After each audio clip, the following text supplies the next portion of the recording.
formula feeding, after the AMA began to endorse infant formula feeding and doctors believed it was a safe equivalent to breast milk. At the same time that infants were deprived of breast milk, we saw a rise in polio cases.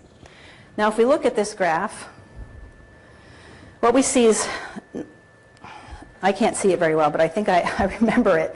So 1911, I think, is right around here in this curve. And what we see over here is time is on the y-axis, basically the years that things were started. And then over here on the x-axis, it's length of persistence of breastfeeding.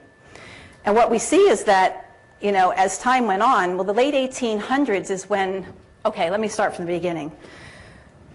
Prior to the late 1800s, all infants were breastfed. If you didn't want to breastfeed your own infant, you hired somebody to do it. And it was a profession. Wet nursing was a profession. But at the end of the late 1800s, condensed milk was patented. And people started feeding their infants condensed milk and cow's milk and powdered milk towards the late 1800s. In the early 1900s, they started making primitive infant formulas. Well, they're all actually primitive, but these were super primitive.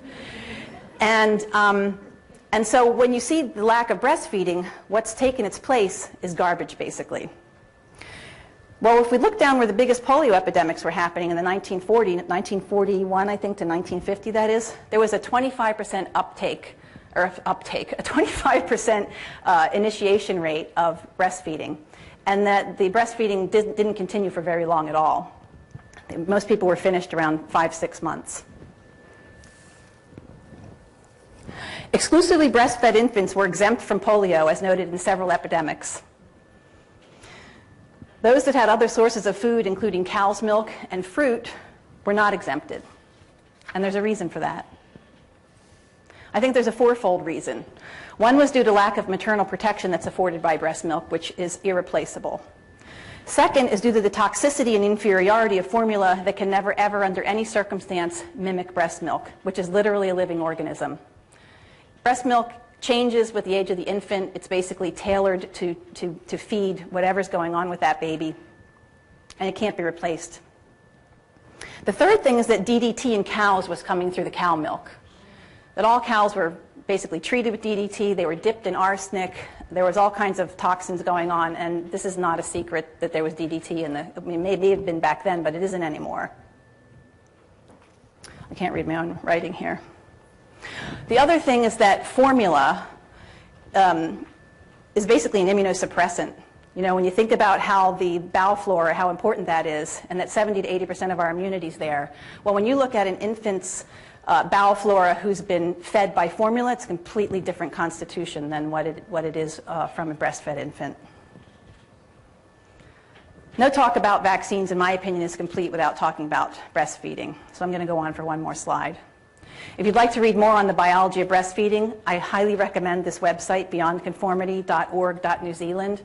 There's enormous amounts of fascinating information, not just about breast milk, but about vaccinations. Everything is backed up with medical literature. You can click right on the links right there. You don't even have to go find the articles for yourself. It's a great site. Let's see, where am I? Breastfed infants whose mothers eat properly are endowed with everything they need to be healthy. God made everything perfect, but for some reason, humans and their science have done their best to interfere and assume that they can do better. The infant immune system is designed to be anti-inflammatory, as it's learning to be in a world full of new antigens. Imagine the antigenic stimulation coming into a newborn. You don't want it to be hyperreactive. While that immunity is developing, breast milk does the work of infection control and forms a safety net in that baby. Alterations in that system come as a result of nutritional deficiencies in pregnancy, from cesarean deliveries which suppress the immune system and fail to colonize babies with good gut flora. And vaccinations have the potential to shift the immune system towards an epigenetically altered pro-inflammatory phenotype. And that's not good. When the immune system gets stimulated too early, problems come on later. Well, breast milk inactivates pathogens and it orchestrates the immune system. And I've got 3 references here. Breast milk, if you put it in with pathogens, basically dissolves bacteria, dissolves viruses. Breast milk contains probiotics, and it also contains nutrients that make a perfect microbiome for those probiotics, not only to be dragged down through the mouth after they're swallowed at birth, but then to colonize properly the intestinal system. Breast milk also contains stem cells, and that's something that scientists found out in 2007. It's not the only place that stem cells come from. Stem cells are also found in the placenta. And there's another somewhat puzzling practice that's been going on since at least 1941, because there are papers written about it when doctors were upset watching what was happening, and that is early cord clamping. Humans are the only animals that clamp the cord before it stops pulsating. And what they do in that process, besides offer the parents for $3,000 to bank those stem cells that belong in that baby for later when it gets cancer, for a rental fee of several, I don't know, $60 per month or something like that. But what else it does besides depriving that baby of stem cells is it basically deprives that baby of a third of its blood volume that it needs, that's set back in that placenta. When a baby's being born, it's supposed to be pliable while it's going down the birth canal. It's a great system.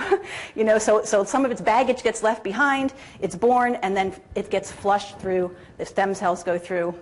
Well, another puzzling thing to me is this vitamin K at birth, because if stem cells are going into an infant, you'd think you'd want the blood to be very thin so these stem cells could go where they need to go. 30% of infants are born with microhemorrhages, but the vitamin K is supposedly given to prevent hemorrhaging, but the stem cells are what's going to really go in and take care of the problem. So if you give vitamin K to a newborn infant, you're thickening their blood, and those stems, first of all, if you were to give them the stem cells, they're not going to go where they need to go. The other thing is that you can really have it all. You can still wait to clamp the cord and get stem cells out of the placenta, but that's not offered to parents. There's another protein in breast milk called Hamlet, and that stands for human lactalbumin made lethal to tumor cells. So we keep discovering new things about breast milk that scientists didn't know before. And I think we've only really hit the tip of the iceberg. But this is a fascinating protein for people who are interested in the cancer spectrum. That this protein is another element of science that defies how science was previously defined. It's a protein that can shapeshift, and it can do different, it become a food, and it can become a cancer annihilator.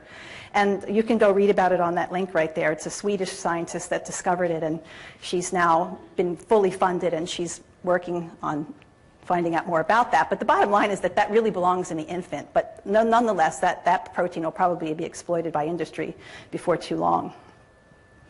The other thing about breastfed infants is that they tend to have higher IQs and neuronal connections, and I have a reference for that there, and that they have 70% lower type 1 diabetes mellitus.